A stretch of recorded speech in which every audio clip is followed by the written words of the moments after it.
BD bank পাড়ায় নতুন একটি এপিসোডে আপনাদের স্বাগতম।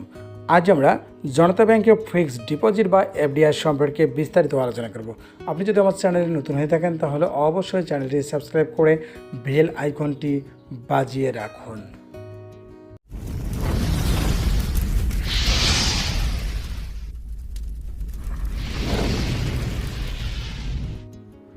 জনতা ব্যাংকের ফিক্সড ডিপোজিট বা এফডিআর হচ্ছে যে কোনো পরিমাণ টাকা ব্যাংকে ফিক্সড বা স্থায়ীভাবে জমা রেখে মেয়াদ শেষে মুনাফাসহ আসল টাকা ফেরত পাওয়া।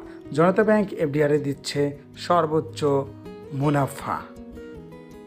জনতা ব্যাংকের এফডিআর অ্যাকাউন্টটি গ্রাহক চাইলে জনতা ব্যাংকের বাংলাদেশের যে কোনো শাখায় খুলতে পারবেন। জনতা ব্যাংক এফডিআরে জমাকৃত টাকার বিপরীতে গ্রাহককে বিপদ বা আপদকালীন সময়ে লোন সুবিধা প্রদান করে থাকে।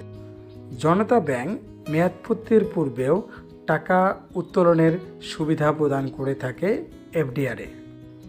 জনতা ব্যাংক 3 মাস মেয়াদি এফডিআরে গ্রাহককে যে কোনো পরিমাণ টাকায় মুনাফা প্রদান করে 8.50%। 6 মাস মেয়াদি এফডিআরে জনতা ব্যাংক যে কোনো পরিমাণ টাকায় গ্রাহককে মুনাফা প্রদান করে 8.75%। 1 বছর মেয়াদি এফডিআরে জনতা ব্যাংক যে কোনো পরিমাণ টাকায় গ্রাহককে ইন্টারেস্ট বা মুনাফা প্রদান করে 9%। অর্থাৎ জনতা ব্যাংক সর্বোচ্চ ইন্টারেস্ট প্রদান করে এফডিআরে 9%।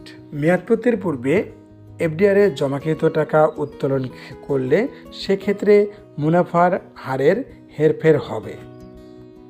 মনে রাখবেন, মেয়াদপূর্তির পর টাকা উত্তোলনের ক্ষেত্রে অবশ্যই ইন্টারেস্ট থেকে ট্যাক্স কর্তন করা হবে। জনতা ব্যাংক 1 লক্ষ টাকায় 1 বছরে গ্রাহককে ট্যাক্স কর্তনের পূর্বে মুনাফা প্রদান করে 9,000 টাকা। ট্যাক্স কর্তনের পূর্বে জনতা ব্যাংক গ্রাহককে মাসিক মুনাফা প্রদান করে 750 টাকা।